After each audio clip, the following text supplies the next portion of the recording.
नमस्कार.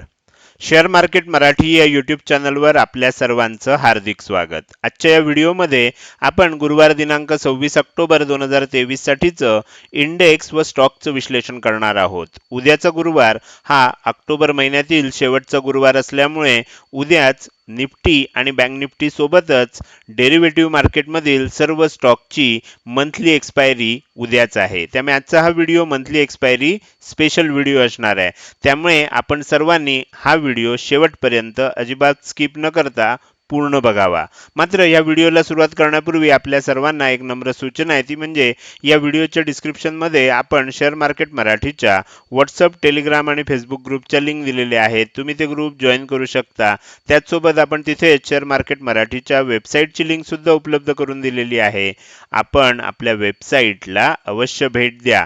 या महत्त्वाच्या सूचनेनंतर आता आपण आपल्या मूळ विषयाकडे परत येऊया आणि उद्यासाठी इंडेक्समध्ये आणि स्टॉकमध्ये कशी मूव्हमेंट होऊ शकते याचं विश्लेषण करायला सुरुवात करूया. त्यासाठी मी तुम्हाला डायरेक्टली चार्टवर घेऊन जातोय आणि इथे मी निफ्टीचा 15 मिनिटाचा चार्ट ओपन केलेला आहे. काल काही कारणामुळे आपल्याला व्हिडिओ उपलब्ध करून देता आला नाही, त्यामुळे डायरेक्टली आजच्या व्हिडिओमध्ये उद्या काय होऊ शकतं याचंच विश्लेषण आपण करणार आहोत. आपण बघितलं असेल की मागचे काही दिवस मार्केटमध्ये कंटिन्युअस सेलिंग होते आणि आता उद्या मंथली एक्सपायरी आहे. मग त्यामुळे आपल्याला आता प्रश्न पडला असेल की उद्या काय होणार? हे सेलिंग कंटिन्यू होणार का, की मार्केटमध्ये व्होलाटाईल मूवमेंट बघायला मिळणार का, आपल्याला उद्या मार्केटमध्ये एक शॉर्ट कव्हरिंग किंवा तेजी बघायला मिळेल? अशा तीन शक्यता आपल्याला कायम असतात आणि उद्या एक्सपायरी असल्यामुळे या तिन्ही शंका आपल्या मनात येणं स्वाभाविक आहे. आता मागचे काही दिवस सातत्यानं सेलिंग झालेलं असल्यामुळे आपल्याला आणखीन सेलिंग होण्याची फार मोठी शक्यता आता वाटत नाही. थोडंफार आणखीन खाली जाऊ शकतं, पण उद्या आपल्याला ह्या दोन शक्यता जास्त दिसत आहेत. कोणत्या?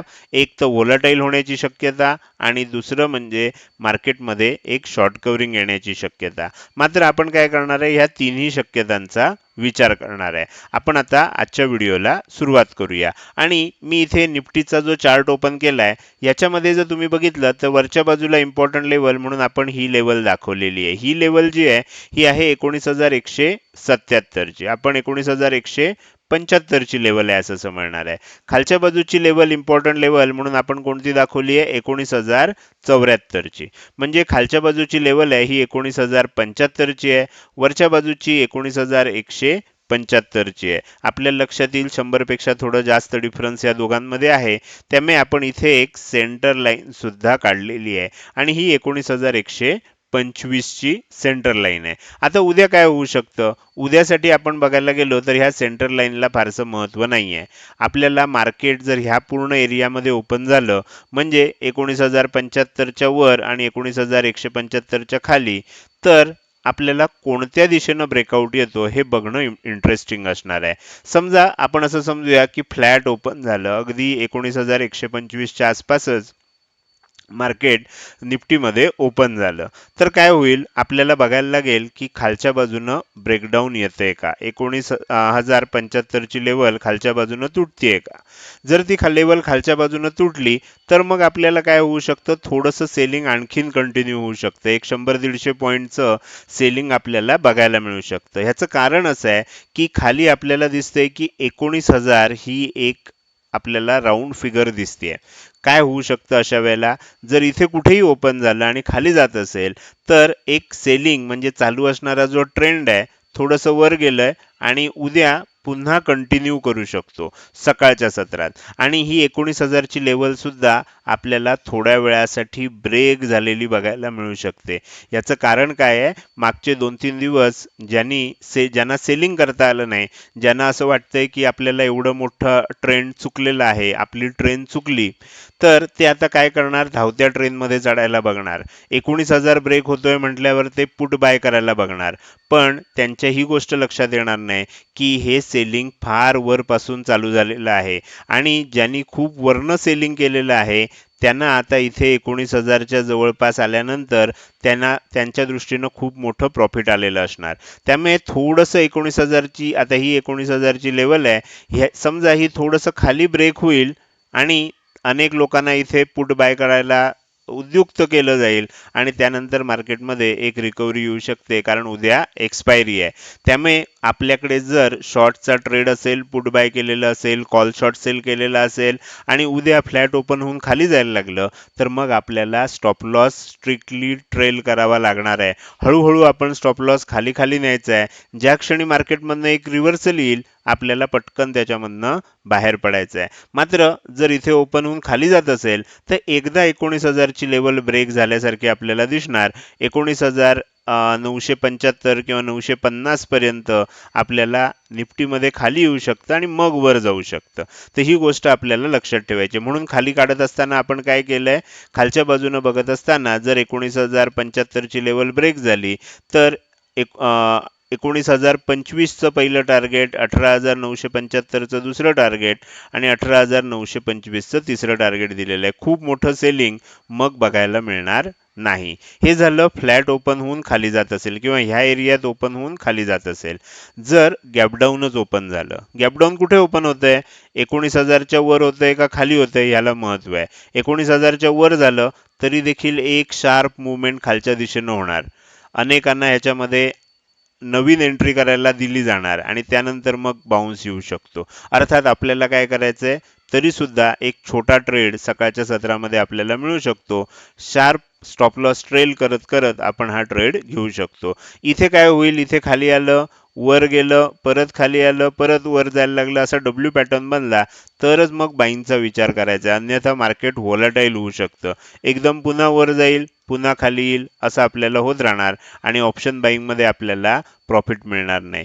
मात्र जर उद्या इथे ओपन झालं, थोडंसं खाली आलं आणि पुन्हा वर जाऊन हा हाय ब्रेक केला, तर तुमच्या लक्षात येईल इथे आपल्याला एक डब्ल्यू पॅटर्न तयार होईल.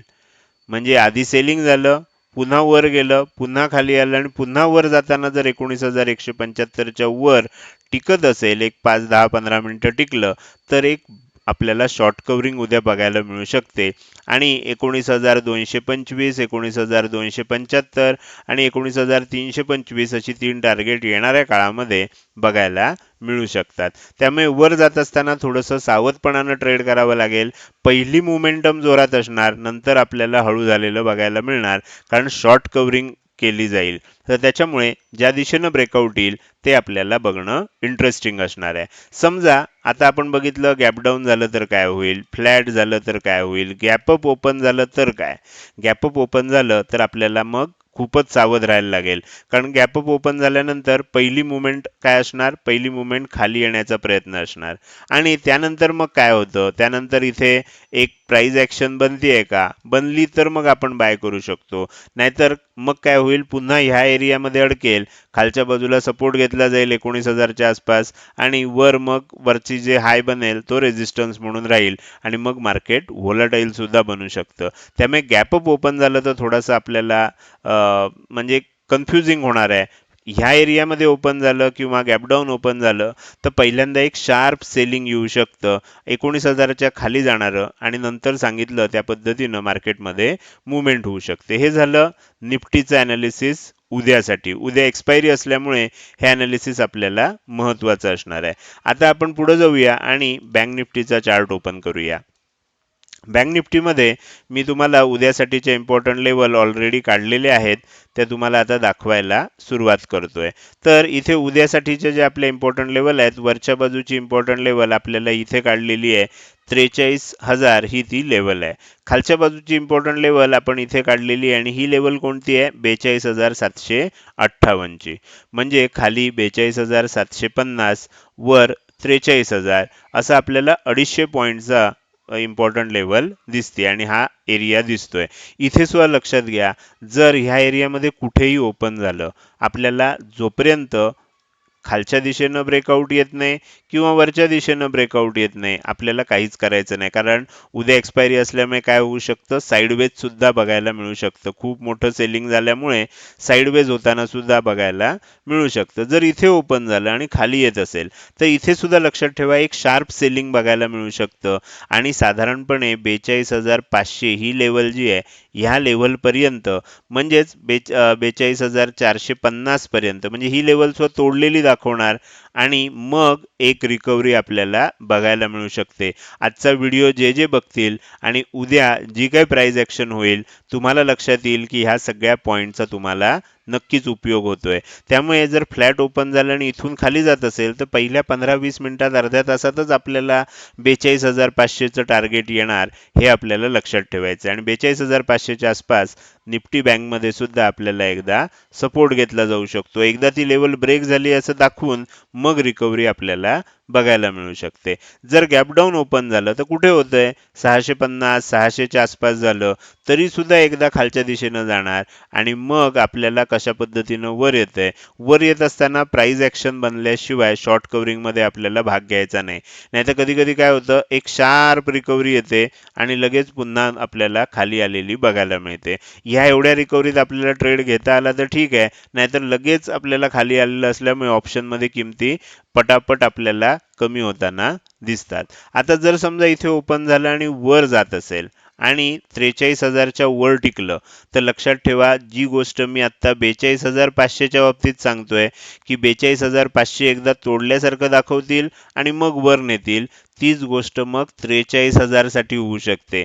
आज मग त्याचा अर्थ काय होईल, आज 43,000 तोडल्यासारखं दाखवलं आणि उद्या लगेच वर आलं आणि त्यामुळे इथूनच मग काय होऊ शकतं, एक शॉर्ट कव्हरिंग बघायला मिळू शकते. मग 42,500च्या ऐवजी ती स्टोरी आपल्याला 43,000 साठी म्हणजे कंटिन्यू करायची आहे. ही गोष्ट लक्षात ठेवा. मग काय होईल, एक शार्प रिकव्हरी येईल, नंतर पुन्हा थोडं सेलिंग होईल. आपल्याला ज्यांना असं वाटलं असेल की आता एक वर आलंय आणि पुन्हा खाली जाते म्हणजे पुन्हा आपल्याला खाली जाईल, तर आपल्याला त्याच्यामध्ये कदाचित असं होऊ शकतं की तिथनं परत जाऊन एक डब्ल्यू पॅटर्न आपल्याला बनताना मग बघायला मिळू शकतो. तर त्याच्यामुळे लक्षात ठेवा की ह्या दोन लेवल फार महत्त्वाच्या आहेत, 43,000 आणि 42,500. तर उद्या सायकोलॉजी कशा पद्धतीनं सेट करायची आहे ते तुम्हाला सांगितलेलं आहे. वरच्या बाजूला जर खरोखरच टिकत असेल 43,000च्या वर, तर मग 43,100, 43,200 आणि 43,300 अशी जास्तीत जास्त 3 टार्गेट आपण ठेवू शकतो. तेजी करायची असेल उद्या तर आपल्याला छोट्या छोट्या टार्गेट आणि स्टॉप लॉस ट्रेल करत करतच ट्रेड करावा लागेल. हे झालं निफ्टी आणि बँक निफ्टीचं ॲनालिसिस. आता उरलेले जे दोन इंडेक्स आहेत, या दोन इंडेक्सचं मी तुम्हाला स्क्रीनशॉट घेण्यासाठी फिन निफ्टीचा चार्ट पहिल्यांदा ओपन करतोय आणि तुम्हाला इथे ते थोडंसं ॲडजस्ट करून दाखवतो. त्यानंतर तुम्ही काय करू शकता, त्यानंतर तुम्ही त्याचं स्क्रीनशॉट घेऊ शकता. इथे तुम्हाला फिन निफ्टीचा चार्ट दिसतोय स्क्रीनवर, ह्याचा स्क्रीनशॉट तुम्ही घेऊन ठेवू शकता. याच्यामध्ये इम्पॉर्टंट लेवल, सेंटर लाईन, वरची 3 टार्गेट आणि खालची 3 टार्गेट दिलेली आहेत. आपण पुढे जाऊया आणि निफ्टी मिड कॅप सिलेक्ट ह्या इंडेक्सचा चार्ट ओपन करूया. त्याचाही स्क्रीनशॉट तुम्ही घेऊन जर तुम्हाला उद्या त्याच्यामध्ये ट्रेड करायचं असेल, ह्या दोन इंडेक्समध्ये फिन निफ्टी आणि निफ्टी मिड कॅप सिलेक्ट ह्याच्यामध्ये आपल्याला सोमवारी आणि मंगळवारी म्हणजे 30 आणि 31 तारखेला मंथली एक्सपायरी आहे, ही गोष्ट आपल्याला लक्षात ठेवायची. ह्याच्यामध्ये काही उद्या मंथली एक्सपायरी नाहीये. तर ह्या दोन्ही चार्टचं ह्या दोन्ही स्टॉक इंडेक्सचं तुम्ही स्क्रीनशॉट घेऊन ठेवा. हे झालं इंडेक्सचं ॲनालिसिस. आता आपण काय करूया, आपण थोडंसं आपल्या व्हिडिओमध्ये पुढे जाऊया आणि स्टॉकचं ॲनालिसिस करायला सुरुवात करूया. तर त्याच्यासाठी मी काही स्टॉक काढलेले आहेत. आपण पुन्हा चार्टवर आलोय, टाइम फ्रेम डेली सेट करतोय आणि डेली टाइम फ्रेममध्ये मी तुमच्यासाठी जे स्टॉक काढलेत ते आता इथे दाखवायला सुरुवात करतो. तर त्याच्यामध्ये आपण जो सगळ्यात पहिला स्टॉक काढलाय तो आहे टोरंट फार्मा. टोरंट फार्मा या स्टॉकमध्ये जर तुम्ही बघितलं तर आता ह्याच्यामध्ये सुद्धा आपल्याला काय लक्षात येईल, उद्या एक्सपायरी आहे. काय मुवमेंट होऊ शकते हे आपल्याला लक्षात घेऊन मी तुम्हाला सांगतोय, अभ्यास करायचा आहे. तुम्हाला इथे लक्षात येईल की मागच्या सप्टेंबर आणि ऑक्टोबर ह्या 2 महिन्यामध्ये साधारणपणे आपल्याला जर बघितलं आपण तर हा हाय आपल्याला बनलेला होता आणि हा लो बनलेला होता. पण हे लो एकदाच बनला होता. तुम्ही जर बघितलं तर तुम्हाला लक्षात येईल की ह्या आसपास आपल्याला इथे लो बनला होता आणि ह्या आसपास आपल्याला इथे हाय बनलेला होता. ओके, तर 2 महिने आपल्याला ह्याच ह्याच्यात म्हणजे सप्टेंबरचे 1-2 दिवस सुरुवातीचे सोडल्यास पूर्ण 2 महिने आपल्याला ह्या एरियामध्ये अडकलेला आहे.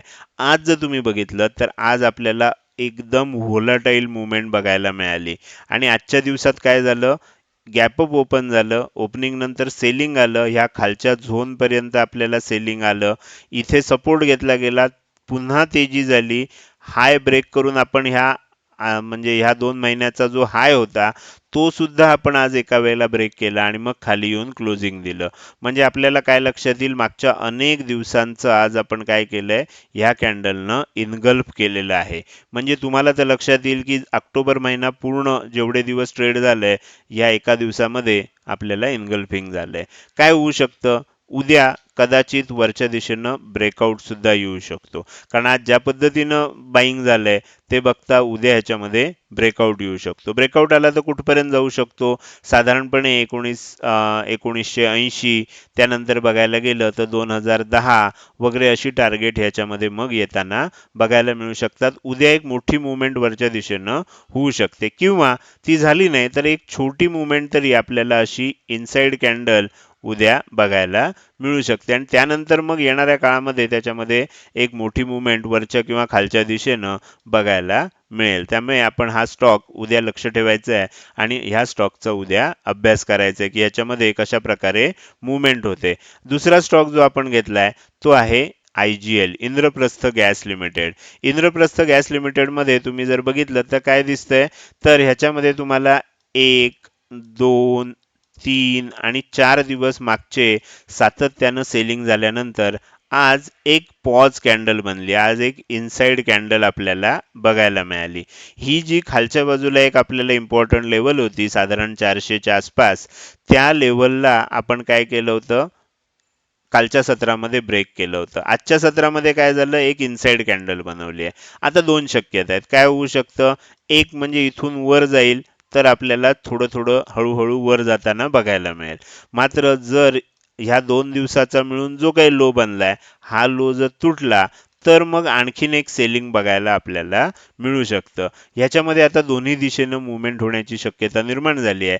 त्यामुळे आपण IGL चा स्टॉक घेतलेला आहे. तुम्ही याचा उद्या सुद्धा अभ्यास करू शकता. त्यानंतर पुढचा स्टॉक आहे, सेम आपल्याला हे आहे, तो म्हणजे Jindal steel and power. Jindal steel and power मध्ये सुद्धा तुम्ही जर बघितलं तर इथे तसंच दिसेल, खूप मोठं सेलिंग झालेलं होतं. आज गॅप अप ओपन झालं, थोडंसं खाली गेलं, थोडंसं वर गेलं आणि आपल्याला इथे एक शूटिंग स्टार पॅटर्न बनलेला दिसतोय. दोन आपल्याला इथे पॅटर्न दिसत आहेत. एक म्हणजे शूटिंग स्टार आहे आणि दुसरं म्हणजे आपण जर बघितलं तर इनसाइड कॅन्डल पण आहे.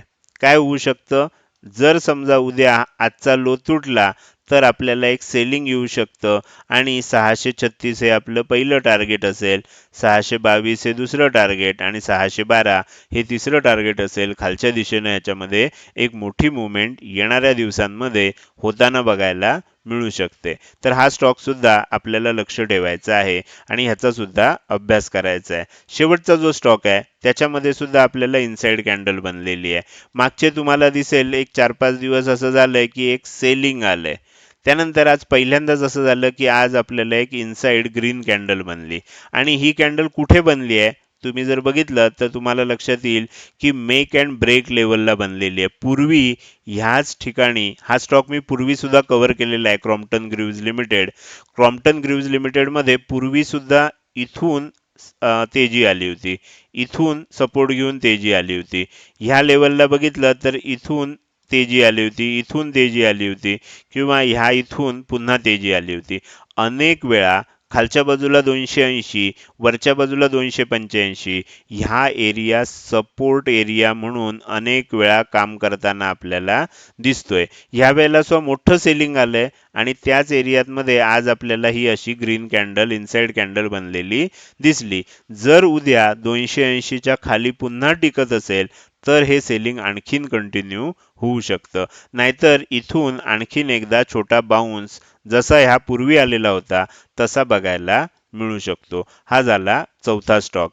तर हे झालं आपल्याला मंथली एक्सपायरीसाठी 4 इंडेक्स आणि 4 स्टॉकचं विश्लेषण. हे विश्लेषण जर तुम्हाला आवडलं असेल तर नक्की तुम्ही या व्हिडिओला एक लाईक नक्की करू शकता.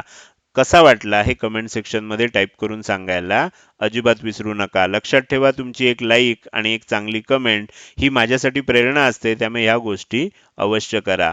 त्याचसोबत हा व्हिडिओ तुम्ही अजूनपर्यंत बघताय आणि अजूनही जर तुम्ही शेअर मार्केट मराठी आपल्या यूट्यूब चॅनलला सबस्क्राईब केलं नसेल तर ताबडतोब सबस्क्राईब करा आणि शेजारी असणाऱ्या बेल आयकॉनला क्लिक करून ऑल असं नोटिफिकेशन निवडा, म्हणजे इथून पुढे रोजच्या रोज येणारे हे विश्लेषणाचे व्हिडिओ तुम्हाला विनाविलंब बघता येतील. आजच्या या व्हिडिओमध्ये मी इथेच आपली रजा घेतोय. धन्यवाद.